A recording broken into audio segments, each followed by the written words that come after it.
I'm William Prince, and you're listening to The Sunday Verse.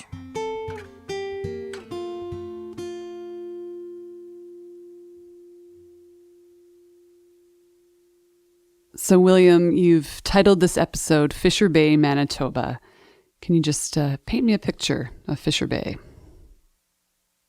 Fisher Bay is, I guess, the conclusion of the longest ride you can take out in Peguis, Manitoba. When I think about driving around, if you really wanted to go, I guess, further north, you would head through the reserve and eventually make your way to a little town called Dallas. Like, literally, we joke because it's maybe 150 yards long. It's just a small strip of town. And then you eventually make your way past the Jackhead Bridge and over to Fisher River Cree Nation. And then at the end of that, you'll make your way down a little stretch of highway before finally arriving at Fisher Bay, Manitoba, which is home to a few houses and most notably its Bible camp.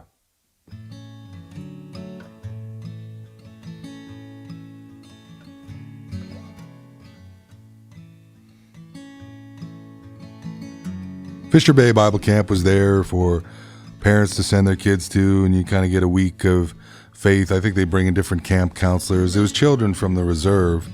My sister went there for a number of summers. It was great because you get out on the water, you go swimming. It's pretty light on the message, but still there was like a gathering where you'd learn about God. And like I say, they bring out different counselors. I remember going down there one time and actually ending up with like super having this really great moment of I'm young in my walk with God and I'm experiencing Christianity with other young people for the first time. I didn't actually go to the camp, but I remember attending like a get-together service one time, and there were youth pastors there, and I was all like, wow, this is really great. I think this is my community. Like, these people are here for me. They understand me.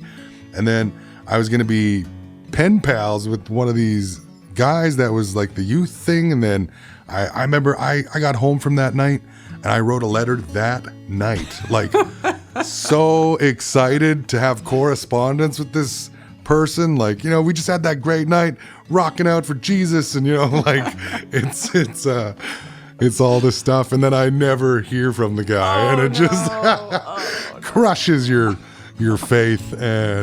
But yeah, I always think of that when I think of Fisher Bay. But it brings about the memories of my dad and I taking a ride there, just to get back to the long ride, you know, in the latter stages of my dad's life when he was uncomfortable in his wheelchair. He'd want to get up and go, and he couldn't drive himself around anymore because he had prosthetic legs and just wasn't functional. So it was always up to my mom to take him for that ride. And so when I'd come home from university, I could pitch in and we would take a shift and, man, just go for this nice long cruise. And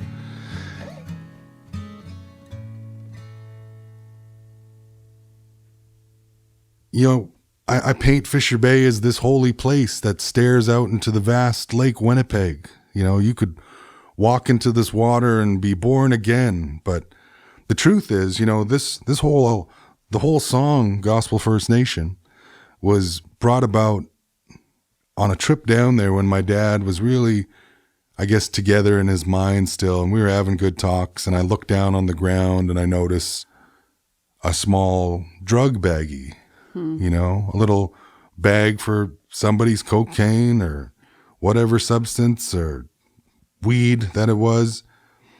This little diamond-covered, unmistakable drug pouch is there. And like, the truth is, this spot I sing about, it's depending on what life you're living, what service it has to you. It's a great place to escape. Get away, go for a ride, and like, you know, truthfully, people go down there and have sex in vehicles and drink beer and smoke cigarettes and, you know, in the very same spot that my dad and I have these holy conversations, and not even all the time. I should really put that out too. It wasn't always like a church service. Like, we would just go talk like men. I think my dad lost a lot of his masculinity, lost a lot of his pride as a man, you know, losing your legs, losing your functionality. And I think he just felt even and equal again when we would take these rides. And that's what makes this place special. That's what makes all these collections of songs special, that it's a time shared with him and my family. And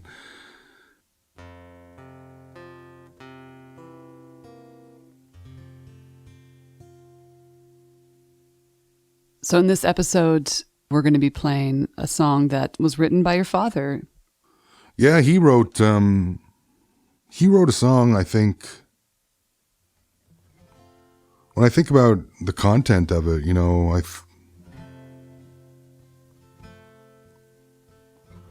he was really in a place to dedicate his life in service to God and helping, I guess, rectify the things that he deemed wrong in his own life and those he had hurt and caused grief for. And he wrote this tune about, like, one day my works will get my name in this grand life book. The concept of, there'll be an attendance sheet or something at the gates of heaven, and when you open it, hopefully there'll be your name and you're allowed to go to the next holding area or whatever, probably like an airport or something. But that idea of if you live an honorable enough life, maybe one day in the great life book, I'll be called to go and carry on, And just his way of presenting a song, giving up things of the world. You can have this old world and its treasures and the bright lights and the fast moving cars. And yeah, I'm now on that highway to heaven with a song as I rise through the stars. His own poetry, his collected works. But he didn't write many songs in his time, but it was there and inspired me enough. And this one I know is the final scripture we wrote on his headstone, and in hopes that somewhere his name is called.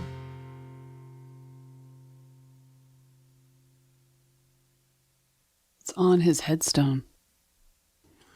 When he opens the life book in heaven, he will turn and say, "This one I know."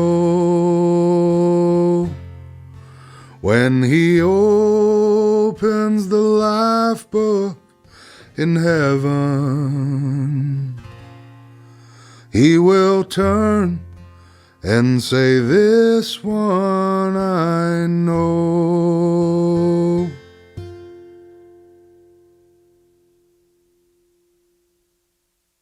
So that was that was one of my dad's known songs that he wrote. He was really proud of that one. That was a favorite. I think that song, it was recorded on his third record, and it showed his most potential. He was very strong when he recorded that. It sounded good. It's like, man, I bet if we kept at this and I got better at what I'm doing now, I could have really shaped a great record for him. And that's why every record I've ever made has always been kind of in tribute to what he, I think, wished he could have done. If he had a Scott Nolan in his life to come by and help him, and a Jamie Sitar to, engineer the songs and do things, and musicians and friends that I've acquired in this journey to make beautiful albums, he would have. In this album lives all the things he loved.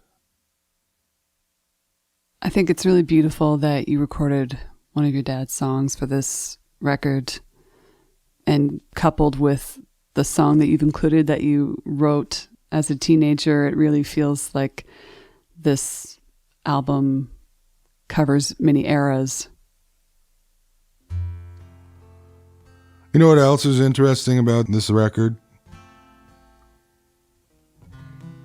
If we were to be in tune with, I guess, the natural elements of things, I wonder, like being in a First Nations person, and they say you know, we have a connection to life and to the earth and things, and how my first record was really based on earth and family and the experience I've had in a short time. And then, you know, Reliever was very much fire and transformation, the spark and the change, the grief, the becoming something and leaving something behind. And I really feel like this record, Gospel First Nation, is the water in the chain. We've gone earth, we've gone fire, and now we're reaching the water to kind of heal. And it's almost a cleansing in a way, and bridging to the next piece that I have prepared, which really feels like just going with the flow of the breeze and the wind and embracing what we have here. And I guess that's what my dad's song, you know, This One I Know, is about.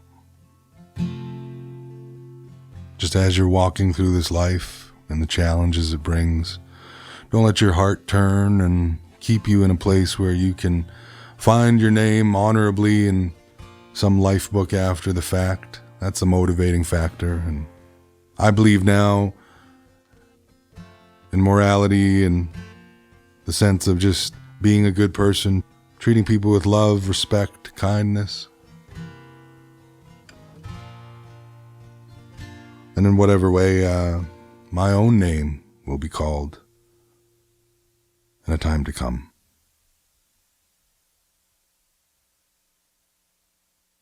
Thank you for listening to the Sunday Verse.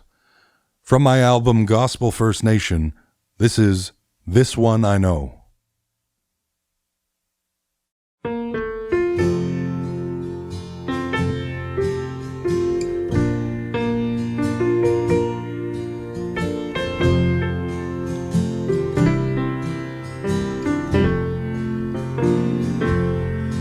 As I walk through this world and its trials, I was weak from the sin and distress. There I was in total denial as I searched for that heaven of rest. Then I looked up and saw Jesus reaching down with the nails in his hand. It was me that one day he had died for. He gave his life so that I would go free. I thank God for his grace and his mercy, who would save an old sinner like me. You can have this old world and its treasures, the bright lights and the fast-moving cars. I am now on that highway to heaven, with a song as I rise through the stars. Then I looked up and saw Jesus reaching down with the nails in his hand. It was me that one day he had died for. He gave his life so that I would go free. I thank God for his grace and his mercy, who would save an old sinner like me.